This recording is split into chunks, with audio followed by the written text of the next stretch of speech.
Hello and a warm welcome to Well This Week by latestlaws.com. This is a weekly program, so hit the bell icon to get notifications for new videos. My name is Sheetal Joon, Associate Editor, latestlaws.com, and I will be taking you through the significant orders and judgments passed by various courts in the country and some important international news from this week.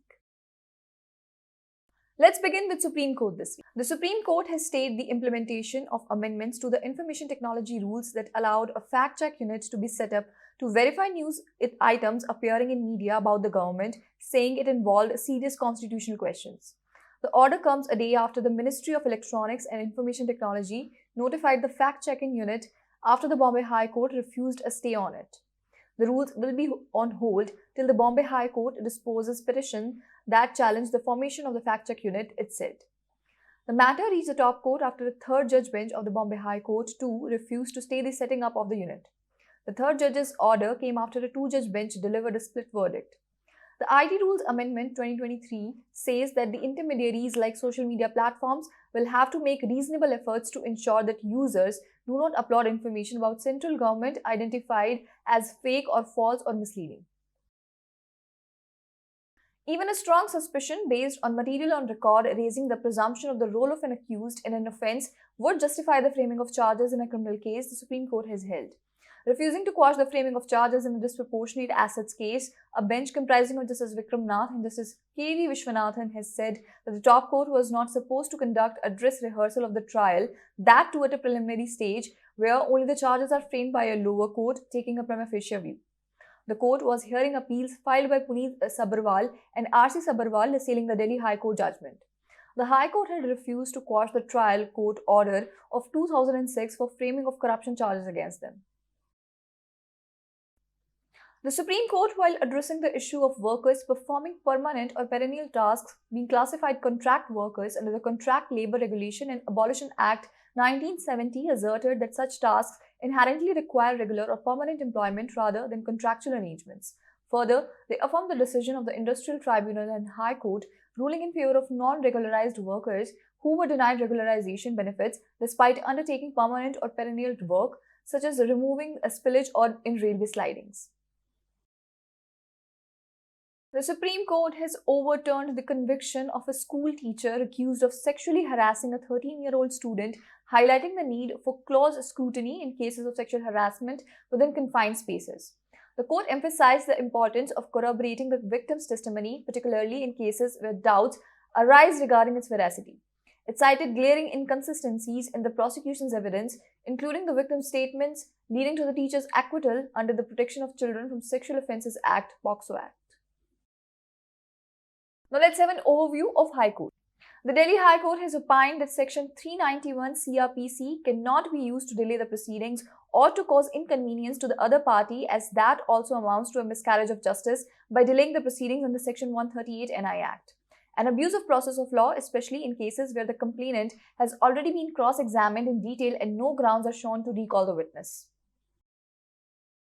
The Allahabad High Court has held that marriage between two Hindus is governed under the provisions of the Hindu Marriage Act, and the only manner in which such marriages can be dissolved is by passing an appropriate decree by the competent court in accordance with the provisions of the Act, and the marriage cannot be dissolved by way of a compromise entered into at the time of proceedings for maintenance under Section 125 of CrPC. The court stated that even with the consent of the parties, the jurisdiction of the concerned court under Section 125 CrPC cannot be expanded so as to concede the power with such court to pass a decree of divorce. Law is well settled that consent of the parties cannot confer jurisdiction if it is otherwise not vested by law. The Patna High Court has observed that if residing in the house of the father's friend amounts to adultery, there cannot be any social bounding in the society, and if the court is persuaded to hold that staying in the house of an old man of different religion by a married lady amounts to adultery, then the entire social relation between a man and woman is to be looked into only in terms of sexual relationship. The court stated that adultery is the act in any type of consensual physical relationship with a person other than the spouse, and an adulterous relationship is established between two individuals who are not married to each other. It was stated by the court that it is difficult to have an eyewitness to prove an illicit relationship. However, it can be proven indirectly by showing evidence that one of the parties to the marriage is living in an adulterous relationship with a person other than his spouse.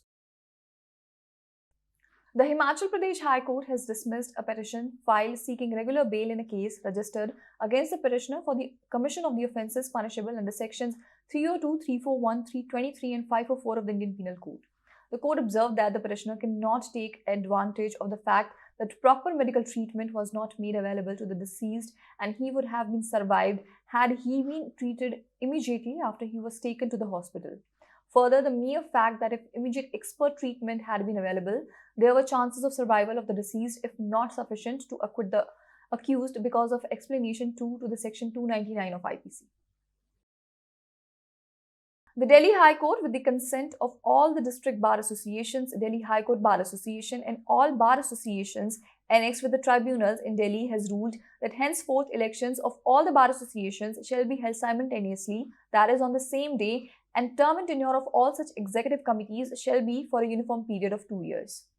A full judge bench of Acting Chief Justice Manmohan Singh, Justice Rajiv Shakdher and Justice Suresh Kumar Kait further clarified that the electoral rolls and elections to the executive committees of all such bar associations shall be prepared and held in accordance with their own rules, regulations and bylaws.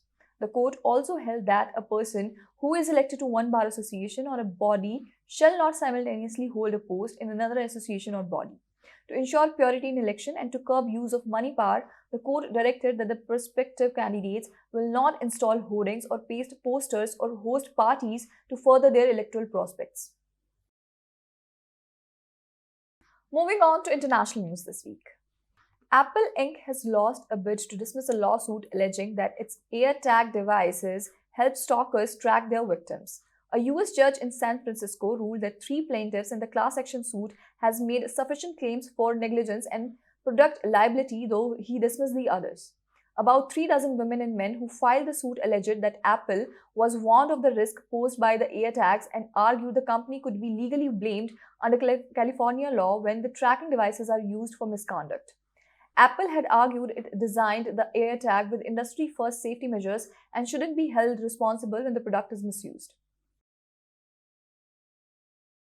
A divided US appeals court has said that Meta Platforms Open's new tab must face a class action by advertisers that accuse the Facebook and Instagram owner of overcharging them by fraudulently inflating the numbers of people their ad might reach. In a 2-1 decision on Thursday, the 9th US Circuit Court of Appeals in San Francisco said advertisers could sue for damages as a group over Meta's claim about the potential reach of their ads. In the end, we have miscellaneous news. Former Supreme Court Judge Justice Indira Banerjee has underlined the gender imbalances in the higher judiciary and said that her appointment to the top court in 2018 made her only the 8th woman there in 68 years after the constitution coming into force. However, she expressed hope that in future the representation of women in the higher judiciary would improve. A Consumer Disputes Redressal Commission has found Flipkart guilty of adopting unfair trade practices and ordered it to pay a customer Rs 10,000 for the mental harassment he suffered after it cancelled the iPhone order. The cancellation was intentional to make extra profit, which amounts to the inefficiency in service and unfair and restrictive trade practices adopted by the online platforms, said the District Consumer Dispute Redressal Commission. Thank you for watching and have a nice day. This is a weekly program, and to get more information, please check the description box, and for weekly updates, like and subscribe to our channel.